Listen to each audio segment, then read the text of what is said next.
এই মুহূর্তে দেশ এবং দেশের বাইরে থেকে যারা ফেসবুক এবং ইউটিউবের মাধ্যমে ভয় অনুষ্ঠানের সাথে যুক্ত হয়েছেন তাদের সবাইকে স্বাগতম জানাচ্ছি। বরাবর মতো আমি নাজমুল রয়েছি আপনাদের সাথে এবং আমার সাথে রয়েছে একজন বিশেষ অতিথি। তার জীবনের সাথে ঘটে যাওয়া কিছু ভৌতিক সত্য ঘটনা আপনাদের সাথে শেয়ার করবে।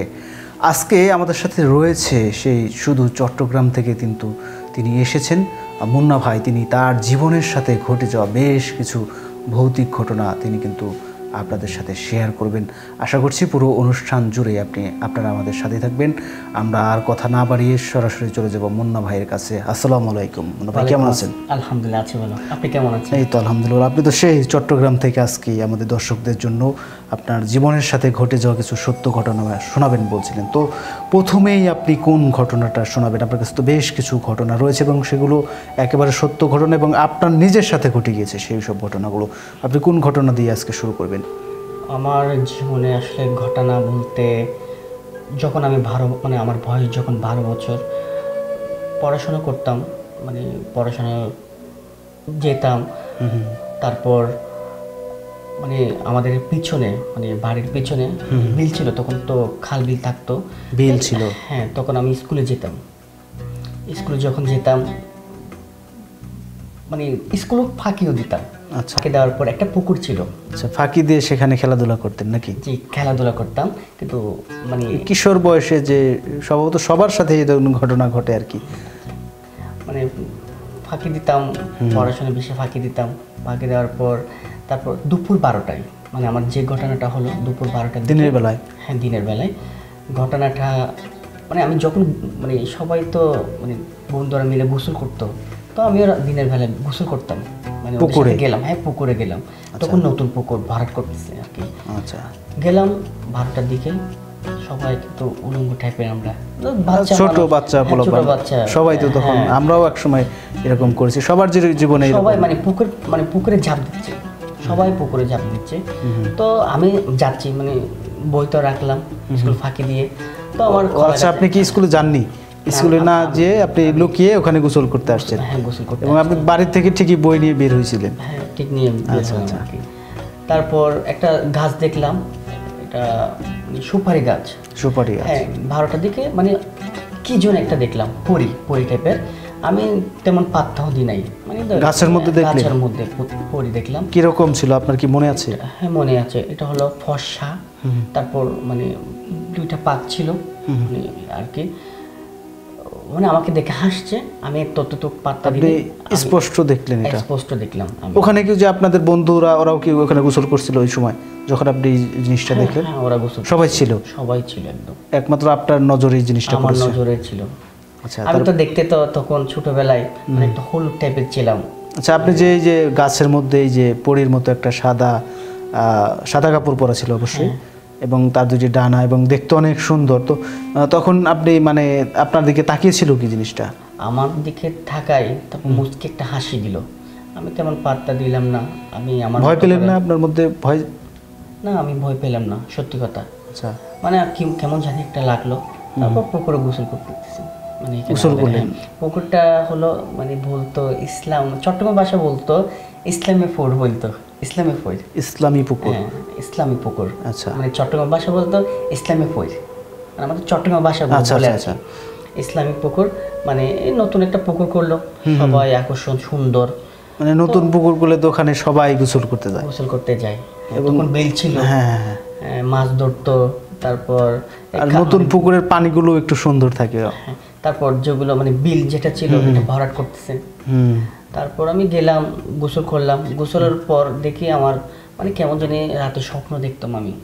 রাতে স্বপ্ন দেখতাম আমি? কি ধরনের স্বপ্ন ছিল সেগুলো? ও আসতো, ওই পরীটা? হ্যাঁ, পরীটা আসতো।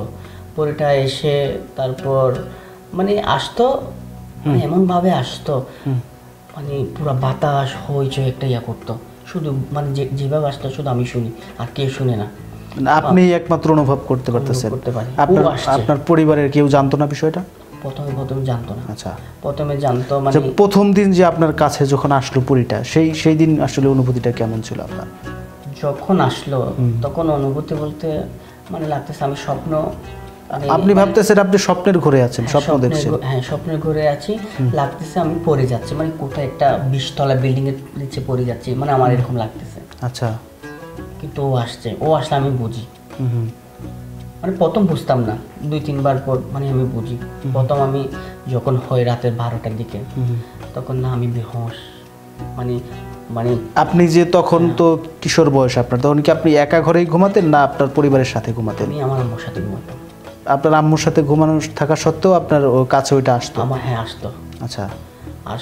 আসতো। তারপর ও যখন আসতো মানে আমি বুঝে ফেলতাম। আচ্ছা। প্রথমে যখন আসছিল আমি বুঝতাম না, তখন আমি বেহোশ। আম্মুরা তারপর আমাকে ইয়া দিত, কি পানি খাওয়াইতো, এই মানে কেউ মানে দোয়া দৌড় করতো, ফু দিত, মানে সবাই মানুষ একত্র হয়ে যেত। আচ্ছা, আসার পর মানে কতক্ষণ থাকতো, কি ধরনের কর্মকাণ্ড করতো আপনার সাথে? 15 কি 20 মিনিট আমাকে নিয়ে যেত। এটা কোথায় নিয়ে যেত? মানে আমাকে নিয়ে যেত, কোথায় নিয়ে যেত আমি দেখতাম না, দেখতেন না? আমার পুরা পর্যন্ত লোম উঠে যাচ্ছে। আমি জানি এটা আমার কি হলো। তারপর মানে দোয়া দৌড় পড়তো, কোনো কাজ হইতো না। কাজ হইতো না? না, আমি জানি না, তাও মানে আধা ঘন্টা পর তারপর হয়তো আবার ঠিক হতাম, মানে পানি খাওয়াইতো, তিতা তিতা লাগতো সব কিছু। তারপর আম্মু মনে করছে বৈদ্য থাকে না, হুজুর এসে এগুলো অনেক হুজুর দেখালো, কিন্তু কোনো কাজ হয় নাই। কাজ হয় নাই? টাকা খেয়ে ফেললো মানে আম্মুর থেকে, ভাটপার কতগুলো। আচ্ছা, গ্রামে অনেক সময় বাটপার টাইপের লোকজন থাকে। হ্যাঁ হ্যাঁ, আম্মু তো একটু সহজ সরল ছিল, টাকা দিয়ে দিত আমার ছেলেকে লাগবে এসে। আপনি তো জানেন মানে মা ছেলে ভক্ত থাকে, আবার ছেলে মা ভক্ত থাকে। যে কোনো মূল্যে হোক মানে ছেলেকে সুস্থ করতে হবে, সুস্থ করতে হবে, এক ধরনের দুশ্চিন্তা ছিল আর কি। তখন আমি মানে অল্প বয়স থেকে এই যে মানে আপনাকে যে আপনি বলছেন যে রাতের বেলায় কেউ একজন আপনাকে উঠিয়ে নিয়ে যাচ্ছে এবং কোথায় নিয়ে যাচ্ছে সেটা আপনি জানেন না? আমি জানি না। এবং এই সময়টাতে কি আপনার সাথে কোনো ধরনের কথা বা বার্তা বলতো এই পরীটা? কথা বলতো, কিন্তু আমার এটা মনে আছে মানে আমাকে পছন্দ করেও। এটা বলতো আপনাকে? এটা বলতো আমাকে পছন্দ করে, আমি তোমাকে চাই, তোমাকে ভালো লাগে, তোমাকে মানে তোমাকে সেগুলো বলে আপনি করে বলতো। আচ্ছা, আমার এটা মনে আছে। হ্যাঁ, আপনি করে বলতো, এটা বলতো। তো আমি বলতে আমি ছোট বাচ্চা, আমি এগুলো বুঝি না, এগুলো কি এসে বলতো। আমিও ছোট বাচ্চা, আমারও বয়স হয়েছে নাকি। পরীটা বলতো না? হ্যাঁ, পরীটা বলতো। তারপর মানে আমি যখন 12-13 বছর হচ্ছে, তখন আমি অল্প বয়সের দোকান, মানে আমার ভাইয়ার দোকান ছিল, মানে তখন এই ভিডিও বলতো, মানে ওয়েডিং এর কাজ হতো, মানে আমাদের ক্যাসেট ছিল, তো আমি দোকান, ক্যাসেটের দোকান আর কি? ক্যাসেটের দোকান। এটা কত সালের ঘটনা আনুমানিক? এটা ঘটনা হবে 2005 কিছু। সে সময় তো ক্যাসেটের একটা রমরমা ব্যবসা আসলে বাংলাদেশে চলতো সেই সময়টাতে। হ্যাঁ, তখন ব্যবসা চলতো বিএচএস পরে তারপর সিডি, তারপর ডিভিডি, এগুলো আসছিল আর কি। তখন আমি বসতাম দোকানে। তারপর মাঝে মাঝে ভাইয়া ওয়েডিং এর কাজে প্রোগ্রামে যাইতো, তো রাতে আমার দোকান বন্ধ করতে হতো 11টা 11:30 এই আর কি, বন্ধ করে রাতে যেতাম। মানে আমাদের মসজিদ বলে তাজউদ্দিন শাহ মসজিদ, তখন আমাদের গলির মানে এটা খুব ভয়ঙ্কর একটা টাইপের ছিল। আচ্ছা। কখন একটা মানুষ যাবে দাঁড়ায় থাকতাম, একটা মানুষ একা একা যাওয়ার সাহস ছিল না? একা একা যাওয়ার সাহস ছিল না, আমি একা যেতাম, লাগে পিছনে কেউ যেন হাঁটতেছে, এরকম এরকম লাগে। আচ্ছা, এই যে আপনি বলছিলেন যে 12 বছর বয়সে যে আপনার যে পরীটার সাথে আপনাকে ধরলো আর কি পরীটা, এটা কত বছর ছিল আর কি আপনার সাথে? এটা আমার সাথে ছিল 4 কি 5 বছর। 4-5 বছর। এটা কি যে প্রতি রাত্রে আপনার কাছে আসতো? প্রতি রাতে আসতো, প্রতি রাতে না, সপ্তাহে আসতো। সপ্তাহে আসতো? সপ্তাহ মানে ধরা থাকতো, ও আসবে আমি জানি, ও আসলে আমি বুঝতে পারি। আম্মুকে বলতাম, আম্মু, আমি বলতাম আম্মু ও আইছি, আইছি, তো খুব মিস হয়ে যেত। আচ্ছা, মানে আমি ছোট্ট ভাষায় আম্মু আইছি আইছি, মানে আম্মুকে বলতাম।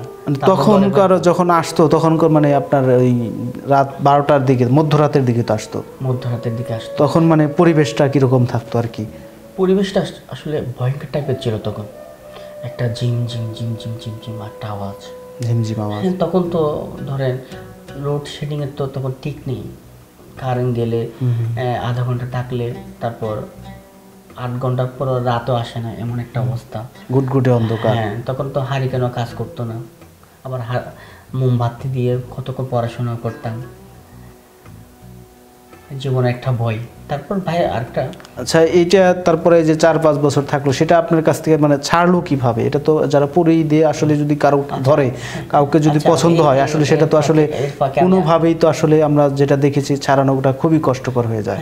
এর ফাঁকে আমি আরেকটা কথা বলি, মানে আমি ওয়েডিংয়ে যখন মানে ভাইয়ের সাথে কাজ করতাম 2005 কি 6, তখন VHS ক্যামেরা ছিল, তখন ওয়েডিংয়ের কাজ করতো, তো আমিও যেতাম, আমার কিন্তু মানে ভালো লাগতো, মানে এই কাজগুলো আমি শিখবো, মানে নিজে নিজে আমি তখন সেই ছোটবেলায় থেকে ক্যামেরার প্রতি একটা নেশা ছিল। নেশা ছিল, BBC ওয়ার্ল্ড, CNN এগুলো আমি ফলো করতাম। আচ্ছা, সেই সময় থেকে সেই ফলো সময় থেকে তারপর আমি দেখতাম মানে এটা কি ভাইয়া কালার কানেকশন করে, মানে কালার তখন তো সাদা ছিল, এই সাদা একটা কাগজ নিত, দেখলাম এরকম মানে কালার ইয়া করতো, তো আমি ক্যাসেট কিনতাম তখন 50-60 টাকা TDK, তারপর সোনি ম্যাক্সেল, এই ক্যাসেটগুলো কিনতাম মার্কেট থেকে, তারপর আমি চুরি করে করে ক্যামেরা চালাতাম, ফলো করতাম CNN BBC গুলো, আন্তর্জাতিক চ্যানেলগুলো আপনি ফলো ফলো করতাম, করতেন। মানে এটা কাজগুলো কিভাবে হবে, তখন ওয়েডিং এর কাজ করতাম, আমার ভালো লাগতো, আচ্ছা। পড়াশোনা করতাম ওয়েডিং এ, তারপর আমার এমন ইনকাম হতো এই সাপ্তাহিক 60,000 টাকা এরকম পর্যন্ত ইনকাম তখন। সেই সময় আপনার এত টাকা ইনকাম ছিল? ইনকাম ছিল, প্রোগ্রামের অ্যাভেলেবেল ইয়া ছিল, তখন আমাদের ভিডিওর দোকান ছিল, দোকানটার নাম হলো 2 স্টার ভিডিও। 2 স্টার ভিডিও এখন তো নাই না? এখন নেই, এখন 2 স্টার ভিডিও থাকতো, মানে এক নামে চিনতো, সবাই চিনতো এক নামে 2 স্টার ভিডিও। আচ্ছা, তো প্রোগ্রাম করতাম তখন, তো ধরেন ওয়েডিংয়ের কাজে মানে যা একটা সম্মান সব কিছু এখনো আছে, সম্মান যারা নি।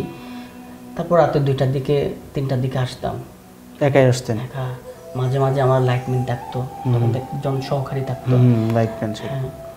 আসতাম একা, মাঝে মাঝে একা যখন আসতাম আমি জানি আমার পিছনে কেউ আসতেছে, বিড়াল হাঁটতেছে, বিড়াল আমি দেখলাম, ও আমি জানি পিছনে হাঁটে, আমি বলছি, ও আছে, মানে ওই পরিটা? পরিটা। ওটার নাম ছিল কি আপনার কি জানা আছে?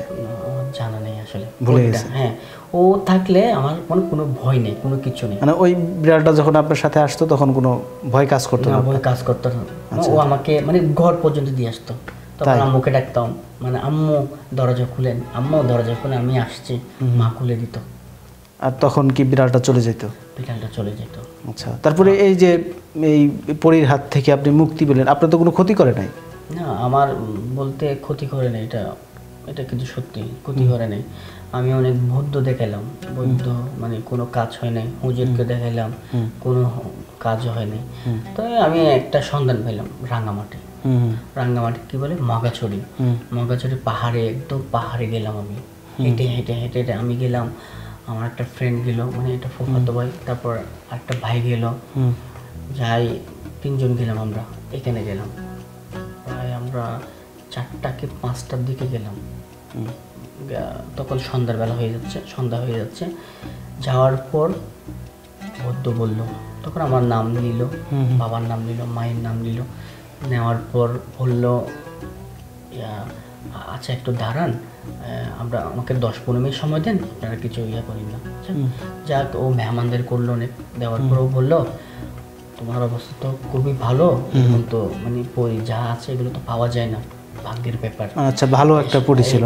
হ্যাঁ, ভাগ্যের ব্যাপার। তো আমি বললাম, না ভাগ্যে না, আমার আম্মু করতেছে, মানে টেনশন করতেছে, আমার এটা করতে হবে, দূর করতে হবে। পাগল আপনি কি এটা মাথা খারাপ, মানে ও তো বাংলা একটু মানে বাজে চাক মারা। আমি বলতেছি না, এটা করতে হবে, যত টাকা লাগে আমি দিব। তারপর আমার থেকে নিল একটা কি তাবিজ দিল আমাকে, মানে ওরা হাতে দেয় একটা লস্যির মতো দড়ি, এই আমার থেকে প্রায় 12,000 না কত নিল, 12,000 টাকা নিল? 12,000 টাকা নিল, 12,000 টাকা নিল, কাজের মতো কাজ হইলো। হ্যাঁ, তারপর এখানে আরো উল্টা একটা ঘটনা হয়ে গেল। কিরকম? উল্টা ঘটনা হলো কি, তাবিজ একটা দিল, রাজমণি তাবিজ, মাইয়ারা হা করে থাকে, আবার দিলাম এটা ফেলে, আমি বলছি এটা হবে না, মানে মেয়েরা তাকিয়ে থাকে, মানে মেয়েরা ধরো আমি ওয়েডিং এর কাজ করলে পড়াশোনা, তাবিজের দিকে তাকিয়ে থাকতো? তাবিজের দিকে না, মানে আমার দিকে লোক, মানে একটা নজর দিত না? নজর তো দিত, আগেও দিত, মানে এটা ছাড়া এমনি দিত, কিন্তু ওই তাবিজটা নেওয়ার পর আরো বেশি দিল? আরো বেশি দিল। আচ্ছা, আরো বেশি দেয়। তখন মানে ওই দিক দিয়ে মানে কাজ তাও হচ্ছে না, ও আসতেছে, পরিটা আসতেছে। আমার আপুরা কান্না কাটে এসে ওষুধ, আমার এমন ক্ষেত্রে আমার মেজো ভাই কান্না করছে। আচ্ছা, আমার মেজো ভাই আমাকে মানে আমাদের ফ্যামিলি একটা সম্বল কি বলতাম, আমার বড় ভাইয়া মানে অনেক কষ্ট করছে আসলে। আমরা তো ধরেন মধ্যম একটা পরিবার, মধ্যবিত্ত পরিবার। হ্যাঁ মধ্যবিত্ত পরিবার, কিন্তু আমার মা মানে অনেক কষ্ট করছে, মানে ফ্যামিলিগতভাবে কষ্ট করলো, কষ্ট করে আমাদেরকে মানুষ করলো। তার মধ্যে যে আপনার মানে এরকম একটা পরিস্থিতি আপনাকে, আমার। তারপরে কি ওই যে আপনি ওই ইটাকে দেখালেন, তারপরে ওই তাবিজে কাজ হলো না? প্রথম হলো না, তারপরে কি ওই লোক হয়ে গেল? হ্যাঁ, ওই লোক দেখে আবার কাজ হলো? হ্যাঁ, ওই লোক দিয়ে আবার কাজ করে, বলতেছে এই মানে এটা না ধরাইলে ভালো হবে, এটা অনেক ভালো, তোমার পছন্দ করে, এটা দিয়ে তুমি অনেক উপরে এগিয়ে যেতে পারে, এগুলো যাকে তাকে ধরে না। তাই বলতাম না আমার লাগবে না এরকম এই সেই কেন, তো চলে গেল।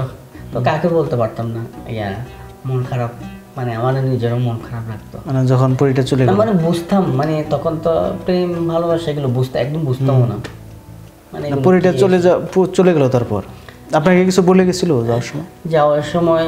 মানে কিছু বলে নাই, বললো এটা আমি আবার আসবো, এই কথা বলে গেছে। হ্যাঁ, কিন্তু আমি এখনো জানি না আসছে কিনা, এখনো জানি না। তারপর থেকে ওই যে আগে যে অনুভবগুলো হইতো আপনার, তারপর মাঝে মাঝে ফিল করি, কিন্তু ফ্যামিলিতে বলি না, টেনশন করবে। মাঝে মাঝে ফিল করেন এখন? হ্যাঁ, আপনি তো সম্প্রতি বিয়েও করেছেন, তো বিয়ের এই ঘটনার সময় কি, বিয়ের আগে পরে কি আপনার সাথে কোনো ধরনের যোগাযোগ হয়েছে কিনা তার সাথে? এখনো যোগাযোগ হয় নাই, কোনো যোগাযোগ হয় নাই না। তো এটাই তো ছিল আপনার যে পরীর যে ঘটনা, এছাড়াও কি আর কোনো ঘটনা আছে আপনার জীবনে? আচ্ছা, আরেকটা কথা, মানে যখন পরী ছিল, আমাদের বাড়ির আরেকটা ভাই ছিল, ওর নাম হলো রুবেল, মানে আমাদের বাড়িওয়ালা আমাদের ফুফাতো ভাই লাগে রুবেল। ওকেও জিনে ধরছিল, ওকে জিনে ধরে ও একটা স্বাস্থ্যবান একটা মানুষ ছিল রুবেল। আমরা তো অনেক ছোট ছিলাম, মানে তাও শুনছিলাম, মানে ছোট ছিলাম, দেখলাম ওকে, মানে পুকুরে যখন গোসল করতে গেল, তখন তো ধরেন একটা বিলের মধ্যে চাষ হলে কি বলে এগুলো থেকে ছালাই, ভেলা। হ্যাঁ হ্যাঁ, পানি যে বন্যা আসে যখন, পানি ভেলা, কলা গাছের ভেলা নাকি? হ্যাঁ, না কলা গাছের ভেলা, মাছ ধরার জন্য যেটা করে জাল। হ্যাঁ, জালও ছিল তখন, যাই হোক জালও ছিল তখন, মাছ ধরতো। তো আরেকজনের মানে কি বলে 14 বেশি আসছিল, তো ওকে ডাকলো, ডাকার পর ওই জিনটাই নাকি? হ্যাঁ, জিনের ধরেন। আপনি দেখছিলেন? না, আমি দেখি নাই, আমি শুনছিলাম। আচ্ছা, মানে ওর থেকে, ওর নিজে থেকে শুনছিলাম কিভাবে কি হলো।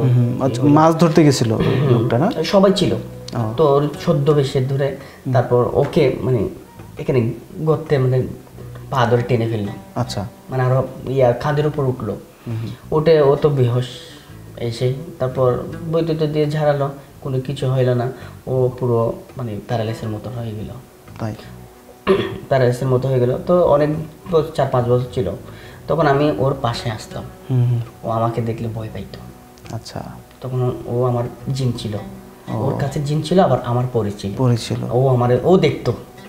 ও বলতেছে, মানে চট্টগ্রামে এসে বলি, হ্যাঁ ও বলতো অমা মুন্নারে লই যাও, অমা মুন্নারে লই যাও। মুন্না ভয় পাইতো? হ্যাঁ, মুন্নারটা ইচ্ছি এইবার ইচ্ছি, মানে বলতো, মানে আমার থেকে মানে পরীটা আসছে, ও দেখতেছে। আচ্ছা, কিন্তু আমারটা শক্তিশালী, মানে এর জন্য ভয় পাইতো। হ্যাঁ, বেশি ভয় পাইতো। তারপর আমাকে করে দিত, চলে যেতাম। তো চলে যাওয়ার পর আমারটা ছিল, কিন্তু ও মারা গিয়েছিল রাতের 12টা মনে হয়। আপনার বন্ধুটা মারা গেল? আমার বন্ধু না, মানে বাড়িওয়ালা একটা বড় ভাই, ফুফাতো ভাই, যাকে জিনে ধরছিল সে মারা গেল।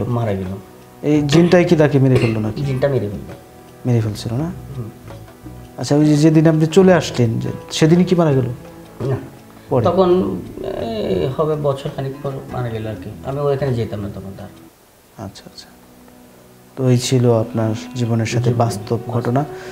দর্শক, আপনারা শুনছিলেন যে আমাদের যে আজকের অতিথি ছিল মুন্না, তিনি কিন্তু সেই চট্টগ্রাম থেকে এসেছিল এবং তার জীবনের সাথে ঘটে যাওয়া কিছু বাস্তব ঘটনা কিন্তু তিনি আমাদের সাথে শেয়ার করলেন এবং কিছু ভয়ানক কিছু অনুভূতি কিন্তু দেওয়ার চেষ্টা করলেন।